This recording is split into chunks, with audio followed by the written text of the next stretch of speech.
What's up, everybody? Welcome to Podcast Now Plus. I'm Alex, and in this video, I want to talk about the class action lawsuit filed against Cyberpunk 2077. Now, I'm no lawyer. I'm no person that knows really a lot about this kind of stuff, but this, you guys probably saw this happen, I believe, a few days before Christmas. It was the Christmas gift that keeps on giving, really, to CD Projekt Red and Cyberpunk. This is, it continues to stack up. This is kind of the story, right, where things are just continuously getting worse and worse for them. So basically, again, class action lawsuit basically filed for the investors of this game, saying that, hey, CD Projekt Red lied, they were very misleading, and kind of suing them for the damages that it caused to the investors. Because remember, the going theme is that CD Projekt Red, well, again, these are not, this is not an attack on anybody that was making this game, like the low-level grunts, right, the people making this game.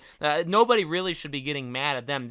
Rumor has it, they were telling upper management that the game was not ready yet, stuff like that. But these are the people at the top of the company that pushed this game out. Now, funny enough, you have to imagine that probably investors were pretty pushy to get this game out as well. So it's funny that they're being sued on behalf of the investors that lost a lot of money, when in reality, if they didn't have those investors that were pushing, they probably wouldn't have released the game early in the first place. So it is kind of a political thing that just, again, it keeps on rolling, and everybody's kind of at fault, I guess, except for, again, the lower level people that were making this game. But they're going to get sued, and if they, if this ends up going on the side against them, it's actually an unnamed amount of money. They didn't actually say when they filed it how much money they're looking to recoup, or at least that's not publicly known. So again, not good. This was kind of the thing, when the rumor was coming out that, they had promised PlayStation and Microsoft that these things would be fixed. Because remember, and when you look into this kind of stuff, this is where it gets really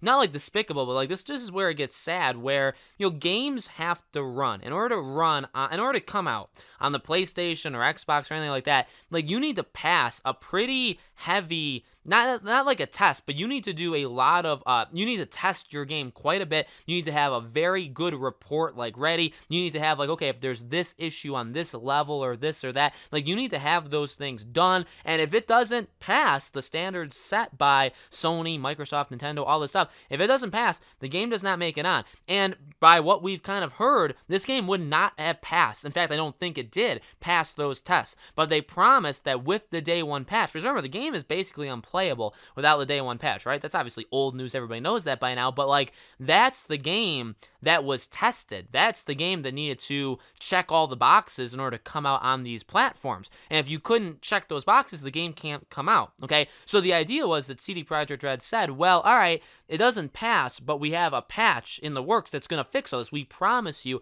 it'll fix all this stuff. And that was kind of the thing that started to, basically snowball this into action, where it's like you have different games and different movies and stuff like that sometimes they'll get sued, or sometimes people say they should sue because it was misleading. In a way, you could probably sue The Last of Us Part 2, right? They basically promised that Joel, the way they kind of did that double take in the trailers, I guess not to spoil Last of Us Part 2, but you thought you were going to go into the game with one thing and then it ended up being something else. And I do remember at the time the game came out, there was people out there that said, like, hey, they misled, like, you can't do something like that, let's sue. And that does happen from time to time, like certain big games that sometimes do that misleading stuff. Or I've even seen movies. Sometimes there's trailers and a lot of scenes in the trailers from the movies that they don't even end up being in it. So it can eventually become a pretty misleading thing, right? It's when you, I guess, not just knowingly mislead, but where you, like, do it kind of like an attacking way, where, like, what it's going to end up being and it's not going to be good, and so you're trying to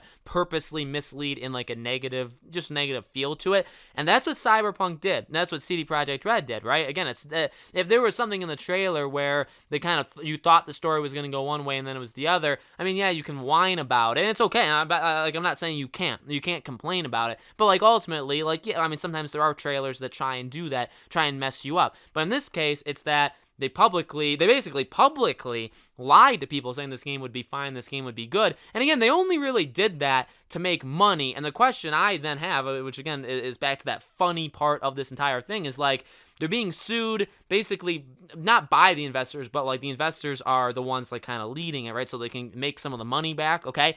And it's like, well, if they didn't push, because like you have to imagine they did push, right? You're telling me that people at the top of CD Projekt Red, they made this decision and they just made it on their own. Nobody came up to them and said, hey, there's a lot of money riding on it coming out between this certain time period. Like, we really can't wait. Like, they just did this. I feel like they had to have had outside persuasion, right? Probably from investors. And it's funny that when everything kind of falls apart, the investors are the first people to kind of point the blame back at them. This is kind of why, I mean, you can't really get out of a situation. If you're in the situation that they seemingly were in, there's not much you can do, right? We don't know if the higher-ups were able to say no to certain things, right? Maybe they weren't able to say no. Maybe they actually had to do it. So it's tough. It just continues to add and add and add. And, you know, I'm not getting tired of making these videos, but it just becomes more sad when you say, okay, well, this happens and this happens, and it gets removed from the PlayStation Store and all this stuff.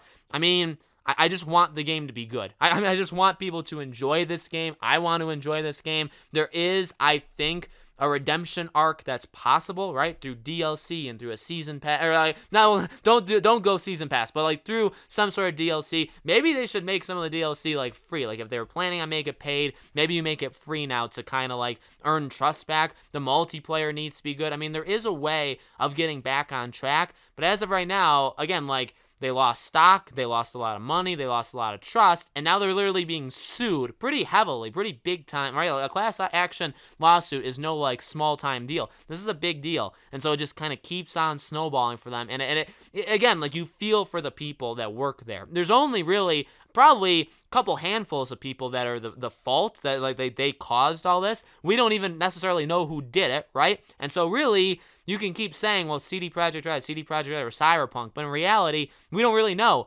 who and who not, who is and who isn't responsible. We do know that the workers there working on the game, they really don't have any say. So those are the people that we kind of know we can feel bad for in this situation. You know what I mean? So let me know, guys, in the comments below. What do you think? Do you think that they're going to continue to lose money? Do you think that this is going to continue to get worse for them? Do you think it'll get better? Let me know. As always, make sure you guys are subscribed to this channel. Hit the bell icon so you guys know when all of these videos go up. As always, I do a new video on this channel every single day, and so I hope to see you guys for tomorrow's video.